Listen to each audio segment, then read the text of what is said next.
आज मुख्य समाचार लॉकडाउन समय ओडिशा रे फसी जाइथिले प्रवासी अणओडिया श्रमिक तृतीय लॉकडाउन शेष सुधा समय आशा रखिथिले जे गाड़ी चलाचल हेले निज घर को फेरी पारिबे किंतु लॉकडाउन 4.0 लागू हेबा परे मोड़ी जाइथिला सेमानकर आशा और आकांक्षा। पकेट रे पैसा नाही कि हाथ रे काम नाही सेपटे निज आत्मीय स्वजनक ठारू दूर रहिबार दुख घारुथिबा समय रे कोनोसी रास्ता न पाई पादरे चाली चाली जिबा पाई बाध्य होइथिले एही प्रवासी अणओडिया श्रमिक। एभली रास्ता रे चाली चाली जाउथबा 17 जन युवक को सीडीए कतनगर थाना अधिकारी उद्धार करथिले। सेथिरु किछि बिहार और अन्य किछि कलिकतार विभिन्न अंचलरु थिले।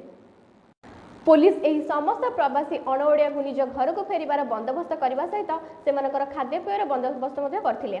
एथि निमंते समस्त प्रवासी अणओडिया युवक माने कटक पुलिस एवं ओडिशा प्रशासन को धन्यवाद जणाइथिले। Special report India News 19।